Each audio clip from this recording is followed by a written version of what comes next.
Friends, इस video में बात करेंगे आईबीएल फाइनेंस एसएमई बोर्ड पर आने वाला आईपीओ जो कि आज से खुल रहा है। इस पर बात करेंगे, कंप्लीट एनालिसिस करेंगे फ्रेंड्स। अप्लाई करें या फिर इस आईपीओ को छोड़ दें, क्या है कंपनी का बिजनेस मॉडल, इसके बारे में कंप्लीट एनालिसिस करेंगे और उसके बाद जानने की कोशिश करेंगे कि कंपनी वास्तव में आपके लिए सही है या नहीं, अप्लाई करना चाहिए या छोड़ देना चाहिए। फ्रेंड्स, इस वीडियो में बने रहे। अगर आप नए हैं तो इस वीडियो को लाइक करें, सब्सक्राइब करें इस चैनल को। चलिए इस वीडियो को शुरू करते हैं। तो फ्रेंड्स, कंपनी के बारे में जानकारी कर लेते हैं कि आईबीएल फाइनेंस वास्तव में क्या करती है। इनकॉर्पोरेटेड इन 2017, ज्यादा पुरानी कंपनी नहीं है। ये एक fintech based financial services platform है, यानी जैसे आप देखते हैं पेटीएम वगैरह है तो उस हिसाब से ये है। तो यूज करती है टेक्नोलॉजी और डेटा साइंस को क्या करने के लिए कि लेंडिंग को ईजियर बनाने के लिए और फास्ट बनाने के लिए। कहने का मतलब है फाइनेंस यानी कि काम करती है लोन देने का। और ये एक मोबाइल एप्लीकेशन है that offers instant personal loan provide करती है up to 50,000 rupees through a completely digital process. Loan can be approved as fast as under 3 minute के अंदर। इनका दावा है कि ये लोन देते हैं। अब मार्च 31, 2023 को कंपनी ने डिस्बर्स किए 1,63,282 पर्सनल लोन, जो कि 7,105 लाख का था, यानी कि 71 करोड़ का। आईबीएल इंस्टेंट पर्सनल लोन को जो एप्लीकेशन किया गया है लॉगिन, वो 3,81,156 का है। ऑन एन एवरेज 27,000 यूजर जो है वो हर महीने इनके एप्लीकेशन पर एक्टिव रहते हैं। अब एज ऑफ अगस्त 2023 कंपनी है 7 branch in major cities of Gujarat and Maharashtra. Basically ये कंपनी है गुजरात और महाराष्ट्र की। अब देखिए, company has advanced underwriting algorithm that, जो कि डेटा को यूज करती है और जिससे कि क्रेडिट रिपोर्ट जो कस्टमर का है वो आ जाता है। ठीक है, यानी कि कस्टमर के डिफॉल्ट होने के लिए कंपनी ये एल्गोरिदम और डेटा साइंस का प्रयोग करती है। Keeping the language simple and concise to ensure the customer can easy understand the information. Company जो है सारी चीजें जो है नीट एंड क्लीन रखने की कोशिश करती है। 30 जून 2023 तक कंपनी के पास टोटल 81 जो है फुल टाइम एम्प्लॉयज भी काम कर रहे हैं। फ्रेंड्स, बिजनेस को आपने समझ लिया। अब मैं आपके सामने कंपनी के फाइनेंशियल्स को रखता हूं, ध्यान से देखिए इसको। 31 मार्च 2021 यहां पर कंपनी के एसेट्स जो है 339 लाख हैं। 31 मार्च 2022 1022, सीधे 3 गुना एसेट्स कंपनी का बढ़ जाता है। फिर 2023 में कंपनी का एसेट्स जो है यहां से 2 गुने से भी ज्यादा हो जाता है, यानी कि 2,218 लाख। अभी फिलहाल 31 जुलाई 2023 तक कंपनी के एसेट्स है 2,317 लाख। रेवेन्यू की बात करें, सबसे इंपॉर्टेंट चीज आपको देखनी है, 112 लाख, 327 लाख, 1,333 लाख, जो कि यहाँ पे मेन बोर्ड में कंपनी को, एसएमई बोर्ड में कंपनी को लाने के लिए यहाँ पे प्रेरित किया होगा। रेवेन्यू जो है 31 जुलाई 2023 को 492 लाख। अब प्रॉफिट आफ्टर टैक्स की बात करें तो 31 मार्च 2021 को कंपनी यहाँ पे लॉस में है। फिर उसके बाद कंपनी जो है प्रॉफिट में आती है 42 लाख रुपए से, फिर 192 लाख रुपए, एंड देन 31 जुलाई 2023 का अभी का जो डेटा है वो 120 लाख रुपए यहाँ पर बोल रहा है। नेटवर्थ की बात करें 312 लाख, देन 355 लाख, 2,048 लाख, देन 2,169 लाख। ये नेटवर्थ आपको बढ़ता हुआ दिख रहा है। रिजर्व एंड सरप्लस माइनस में है, देन 29 लाख, देन 1,139 लाख। अभी फिलहाल 31 जुलाई 2023 का ये 351 लाख। टोटल बोरोइंग इस समय 7 लाख के ऊपर चल रही है। अब फ्रेंड्स, इसके की परफॉर्मेंस इंडिकेटर की बात करें, रिटर्न ऑन इक्विटी केवल 9% है फ्रेंड्स। आरओसीई की बात करें तो 18.88%। डेट इक्विटी रेशियो यहां पर अच्छा है। Return on net worth 9.41, EPS 1, price to earning pre 48 और पोस्ट 34। तो यहां पर देख सकते हैं आप, ये मेजर कंसर्न आपको समझ में आएगा इस पर्टिकुलर आईपीओ का। फ्रेंड्स, कुछ पीयर कंपैरिजन की बात कर लेते हैं। मैस फाइनेंशियल सर्विसेज के ईपीएस है 37 और इसका जो प्राइस टू अर्निंग है वो है 23। तो आप देख सकते हैं कि यहां केवल 1 और पी मल्टीपल है 44।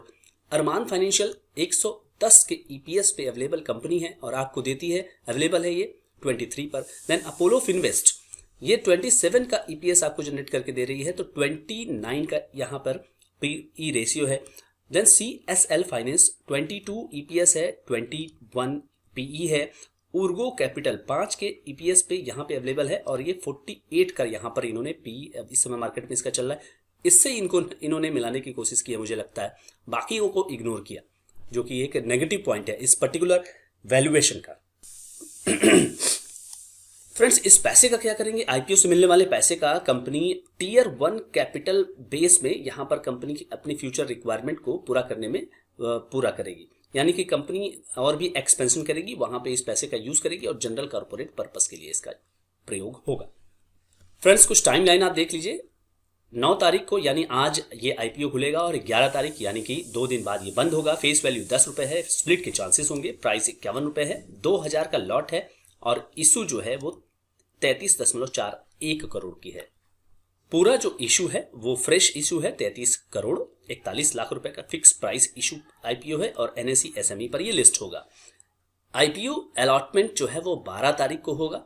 इनिशिएशन रिफंड होगा आपका 15 तारीख को और 15 तारीख को ही आपके डीमैट में ये शेयर क्रेडिट हो जाएंगे और 16 जनवरी को आईपीओ की लिस्टिंग होगी। फ्रेंड्स, 16 जनवरी, इस डेट को आप याद रखें।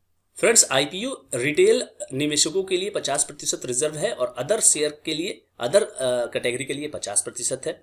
अगर आपको अप्लाई करना है रिटेल में, मिनिमम एक लॉट के लिए 2000 शेयरों के लिए 1,02,000 रुपए अप्लाई करने होंगे और रिटेल मैक्सिमम 1 लॉट यहाँ 2000, फिर अगेन 1,02,000। एचएनआई में मिनिमम 2 लॉट के लिए आपको 4000 शेयरों के लिए 2,04,000 रुपए का एप्लीकेशन यहाँ पे अप्लाई करना होगा। कंपनी के प्रमोटर की बात की जाए तो कंपनी के प्रमोटर है मनीष पटेल, पीयूष पटेल और मनसुख भाई पटेल। ये 3 लोग हैं यहाँ पे और शेयर होल्डिंग पैटर्न 85% से घट करके अब हो जाएगा 62.89%। तो फ्रेंड्स, सवाल उठता है कि करना क्या चाहिए?